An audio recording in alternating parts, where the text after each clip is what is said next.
Good morning everyone. Today we will do our next topic, derivation of Maxwell's equation. Starting में हमने दो derivations Maxwell's equation की single में करी थी. अब हम दो डेरिवेशंस जो हैं थर्ड एंड फोर्थ इक्वेशन की करी थी. फर्स्ट एंड सेकंड की सिंगल हमने डेरिवेशन नहीं करी थी, वो अब हम करेंगे. ठीक है. First equation is del dot E vector is equal to rho by epsilon naught हमारी फर्स्ट इक्वेशन है. और हमें पता है गॉस लॉ इन इलेक्ट्रोस्टैटिक और इंसुलेटर्स ये दिया जाता है. Surface integral S E dot D S vector is equal to 1 by epsilon naught integral V row plus rho P D V. जहाँ पे रो हमारे पास क्या है, surface charge density volume charge density है for the free charges and rho P is the volume charge density for the polarized charges.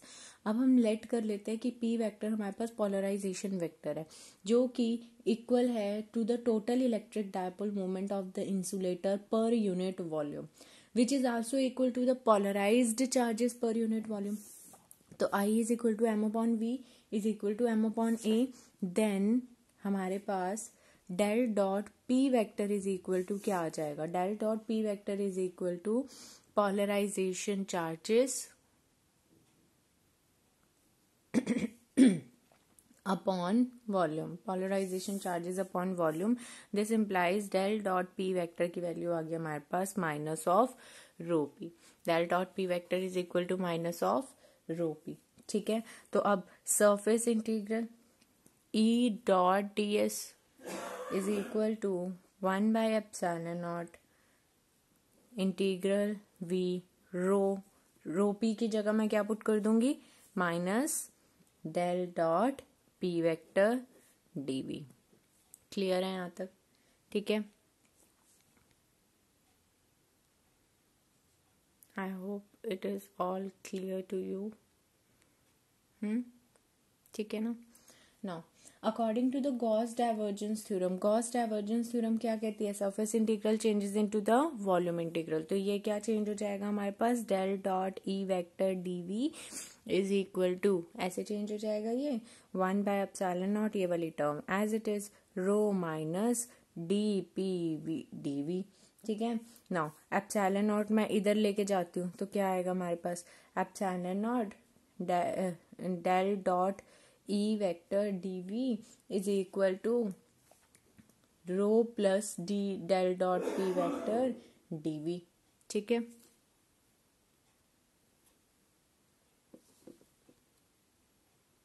Clear है? Sorry. ठीक है. नाउ इतना समझ आ गया. अब हमने क्या किया, सबसे पहले इसकी सरफेस इंटीग्रल की जगह वॉल्यूम इंटीग्रल लगा दी. क्यों, according to the Gauss divergence theorem. फिर हमने क्या किया, एप्सिलॉन नॉट को उस साइड ले गए, एप्सिलॉन नॉट को उस साइड ले गए. Then we get epsilon naught del dot E DV is equal to rho integral V rho minus del dot P DV. ठीक है.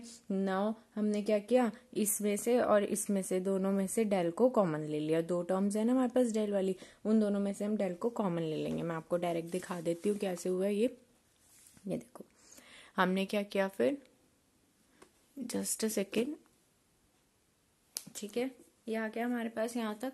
नाउ अब हमने क्या किया, इन दोनों में से डेल को कॉमन ले लिया. जब डेल को कॉमन लेंगे epsilon naught E plus P vector DV is equal to integral V rho DV आ जाएगा. ठीक है. अब इस चीज को हम डिस्प्लेसमेंट वेक्टर मान लेंगे, let it be D vector. तो del dot D DV is equal to rho integral rho DV. ठीक है. नाउ दिस इंप्लाइज दोनों साइड वॉल्यूम इंटीग्रल कैंसिल हो जाएगा. Del dot D is equal to rho, D vector की value क्या होती है, rho epsilon naught E vector. अब एप्सिलॉन नॉट को नीचे ले जाएंगे तो del dot E vector is equal to rho by epsilon naught. ये हमारे पास फर्स्ट इक्वेशन ऑफ मोशन आ जाएगी मैक्सवेल्स की. ठीक है. नाउ सेकंड मैक्सवेल्स की इक्वेशन क्या है, surface del dot B vector is equal to 0. फिर सबसे पहले हमने सरफेस इंटीग्रल ले लिया, दिस इज इक्वल टू 0. अब गॉस डाइवर्जेंस थ्योरम अप्लाई करेंगे तो surface integral changes into the volume integral, we get del dot B vector is equal to 0. Next topic is very very very important. आपके पास है Poynting theorem and Poynting vector. Poynting vector, the rate of energy transmission across a unit area placed perpendicular to the direction of propagation of energy is represented by S vector, जिसे हम बोलते हैं Poynting vector. ठीक है, rate of energy transmission across a unit area, जो कि perpendicularly जा रहा है ई और मैग्नेटिक फील्ड और इलेक्ट्रिक फील्ड और मैग्नेटिक फील्ड के क्रॉस प्रोडक्ट होना चाहिए. ठीक है, तो परपेंडिकुलर हुआ ना तो उन दोनों का क्या हो जाएगा, वो क्रॉस प्रोडक्ट. ठीक है, and which is represented by S vector, इसे हम कह रहे हैं Poynting vector. That is S vector is equal to E cross H vector. S vector is equal to E vector cross H vector. So the cross product of electric field and magnetic field is called the Poynting vector. ठीक है, mathematically S vector is equal to E vector cross H vector. Diagram में देखो E vector हमारी y axis के along है, H vector हमारी, और जो B vector H vector is the same thing, वो हमारी z एक्सिस के अलॉन्ग है. ठीक है, तो E y एक्सिस के अलॉन्ग, h z एक्सिस के अलॉन्ग. तो I cap J cap K cap, J cap Y axis के अलॉन्ग होता है, तो S vector is equal to J cap E Y plus इन cross cross a K cap Z H Z. K cap क्यों, क्योंकि Z axis में था. J cross K is equal to I, तो हमने आई कैप लिख दिया. हेंस ये हमारे पास आ गया Poynting vector. Hence row average is equal to E R M S into H R M S. E R M S की value epsilon not by root two, H R M S की value H not by root two. Okay okay, तो ये क्या हो गया, E not by root two into H not by root two, that is equal to E not H not by root two into root two. Root two into root two is 2, तो E not H not by 2. ये हमारे पास आ गई row average. Now where E not and H not are the amplitudes of E field, electric field and magnetic field. ये था हमारे पास Poynting vector. अब हम पढ़ेंगे इसके यूनिट्स. यूनिट्स क्या है, एस आई यूनिट्स. एस क्या है हमारे पास, ई क्रॉस एच. ई के क्या है, वी अपॉन एम. एच के क्या है, ए अपॉन एम. तो A V by M square, A V के is watt by M square, that is W by M square, joule per second per metre square. अब इसके हम डायमेंशंस पढ़ लेते हैं. ई इलेक्ट्रिक फील्ड क्या होती है, फोर्स अपॉन चार्ज. फोर्स के एम एल टी -2 होता है. Charge is current into time. ठीक है, तो एम्पियर टी. ये हमने इसके यूनिट्स कर दिए. ये टी ऊपर जाएगा, -3 हो जाएगा. M L T -3 by A. D B is equal to mu naught by 4 pi integral I D L vector cross R vector by R cube. ये कैसे आया है, क्योंकि ई वैक्टर था, क्रॉस बी वैक्टर है हमारे पास, तो बी वैक्टर की वैल्यू हम यहाँ से निकाल रहे हैं. ठीक है, तो B upon H is equal to mu naught भी होता है, हमें ये भी पता है. ठीक है, और sorry B upon H is equal to mu naught भी होता है हमारे पास. तो this implies mu naught D H is equal to mu naught by 4 pi. Cancel हो गया म्यू नॉट, तो ये this is equal to M L square by L cube. तो एच की वैल्यू हमारे पास क्या आ गई, ए बाय एल डायमेंशन आ गई. तो पॉइंटिंग वेक्टर की डायमेंशन क्या हो जाएंगी, ई की डायमेंशन इंटू एच की डायमेंशन. तो ई की इंटू एच की, we will get M L T M L 0 t -3. A से ए कैंसिल, एल से L cancel. This is your Poynting vector. अब हम करेंगे the most important thing is Poynting theorem. ये दोनों चीजें बहुत बहुत इंपॉर्टेंट हैं. Okay, now the most important topic, paper में पक्का आता है ये. State and prove Poynting theorem and hence derive the continuity equation. Statement क्या कहती है, it states that the sum of work done by electromagnetic field in displacing the charges and the time rate of change of electromagnetic energy is equal to the amount of energy flowing per unit time.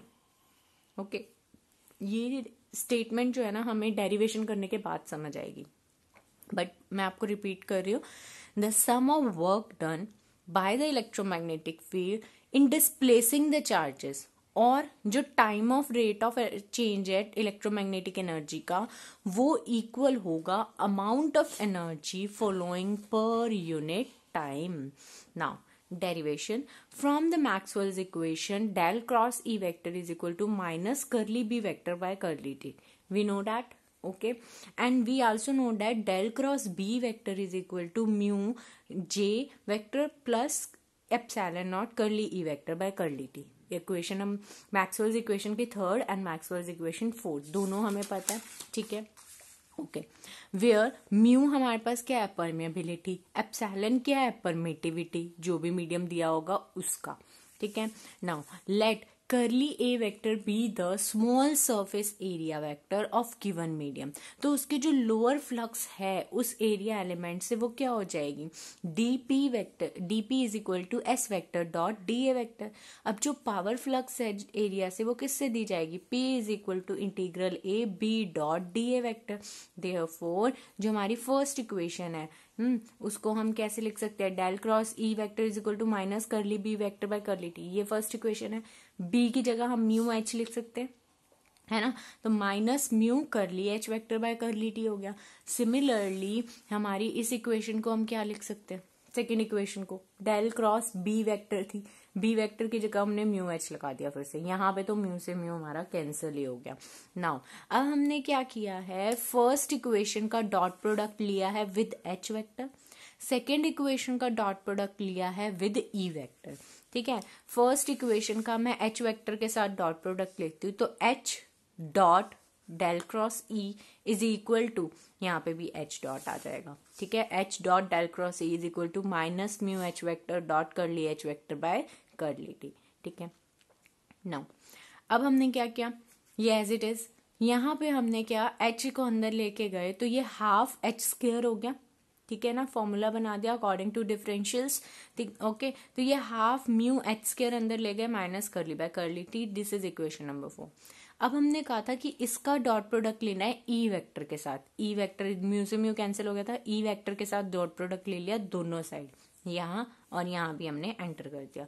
अब हमने क्या किया, इसको भी कैसे बना दिया, half epsilon E square अंदर ले जाके ये वाली फॉर्म में बना दिया इसको भी, ठीक है, दो इक्वेशंस आ गई।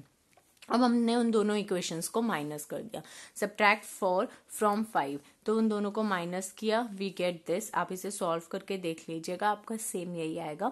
बट हमें पता है कि इसकी इक्वेशन, इसको जब हम सॉल्व करेंगे, बट वी नो डैट, हमें पता है कि इसको सॉल्व करने पे आएगा del dot H cross E या फिर minus del dot E cross H, ठीक है। तो हमने यहाँ पे लिख दिया minus del E cross H, ठीक है, इज इक्वल टू ये वाली सारी टर्म, ये del by del T, curly by curly T मैंने इकट्ठा ले लिया। अब this is what, E cross H is what, E cross H is Poynting vector which is equal to S vector, तो इसकी जगह हमने एस वेक्टर लिख लिया इज इक्वल टू दिस। अब वॉल्यूम इंटीग्रल ले लिया ऑफ अबव इक्वेशन दोनों साइड्स पे। अब वॉल्यूम इंटीग्रल लिया है तो हमें गॉस डाइवर्जेंस थ्योरम लगा दी, लेफ्ट हैंड साइड पे गॉस डाइवर्जेंस थ्योरम लगा दी, तो volume integral changes into the surface integral, change हो गया। और इसको हमने यू मान लिया, इस पूरी टर्म को half epsilon E square plus half mu H square को हमने यू मान लिया, where U is equal to this known as a total energy density, ठीक है। Now significance of each term, ये हमारी डेरिवेशन हो गई है, ठीक है। हमारा जो स्टेटमेंट था वो क्या था, हमारी स्टेटमेंट थी अमाउंट ऑफ एनर्जी फ्लोइंग जो भी है या अमाउंट ऑफ वर्क डन जो है एनर्जी गिवन का वो इज इक्वल टू द, ऐसे ही था ना, वो आ गया। Now del dot S is what, amount of energy flowing inward surface A enclosing the volume V. J dot E D V क्या है, ये अमाउंट ऑफ वर्क डन है कि इलेक्ट्रोमैग्नेटिक फील्ड ने कितना वर्क डन किया चार्जेस को displace करने के लिए। ये हमारा time of rate of change of total energy आ गया, ठीक है ना, curly U by curly T D B, this is our Poynting theorem, very very important. कई बार इसी में ही पूछ लेते हैं कि कॉन्टिन्यूटी इक्वेशन भी डराइव करो, तो इसी में ही कंटिन्यू करना है वो, from equation 8 we get this. Now सब वॉल्यूम इंटीग्रल दोनों साइड हमने कैंसिल कर दिया, तो minus del dot S vector is equal to curly U by curly T, और ये इधर चला जाएगा तो प्लस में हो जाएगा, this is your continuity equation, okay. Last topic of the day, what is scalar and vector potential. Scalar potential कौन सा होता है, in electric field E vector del cross E vector is equal to 0, okay.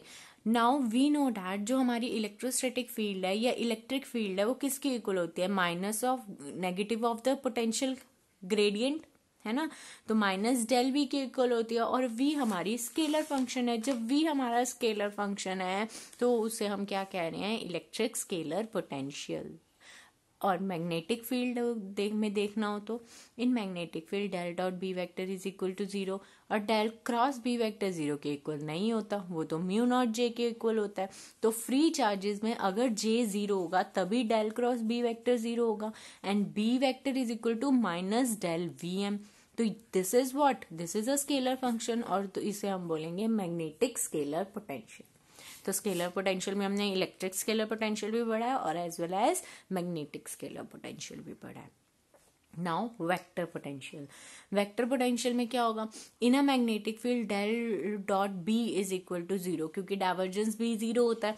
By definition जो उसका curl है वो भी 0 होगा, डेल, ठीक है। नाउ वेक्टर पोटेंशियल के अंदर हमने मैग्नेटिक फील्ड ली है तो del dot B vector is equal to 0, तो उसका del dot del cross A vector is equal to 0, दोनों को कंपेयर करेंगे तो बी वेक्टर की वैल्यू क्या आ गई, del cross A vector. A vector is the vector magnetic potential, A vector हमारे पास वेक्टर मैग्नेटिक पोटेंशियल है। Curl of a magnetic field B vector को हम ऐसे भी लिख सकते हैं क्योंकि डेल क्रॉस बी वेक्टर की वैल्यू म्यू नॉट जे होती है, ठीक है। बी वेक्टर की जगह वैल्यू पुट करेंगे, कौन सी वैल्यू पुट करेंगे, डेल क्रॉस है। नाउ इसको डेल क्रॉस ए वेक्टर को सॉल्व करेंगे तो del dot A minus del dot del A vector, del dot A minus del square A vector, ये ऐसे सॉल्व होगा हमारे पास। इफ हमारे पास वेक्टर ए वेक्टर हम इस तरीके से चूज करें कि डेल डॉट ए वेक्टर 0 है, ठीक है। तो अगर डेल डॉट ए वेक्टर 0 है तो दिस वाली टर्म 0, ठीक है, ये टर्म हमारी खत्म हो गई। हमारे पास क्या बचा, minus del square A vector is equal to mu not J, ठीक है। तो ये हमारे पास आ गया और इसको डेल स्क्वायर ए माइनस को उधर ले गए, we get the vector potential. ये हमारे पास 2 नंबर में ही आता है अगर आता है तो। ये आज का आपका टॉपिक था। अब आई होप आप लोगों को समझ आया हो और आप लोग इसे अच्छे से रिवाइज करेंगे because this topic is important. Poynting theorem and Poynting vector, 4 equation of motions हैं वो आपको आएंगी, लेकिन आपको पॉइंटिंग थ्योरम और Poynting vector is the most important. Thank you.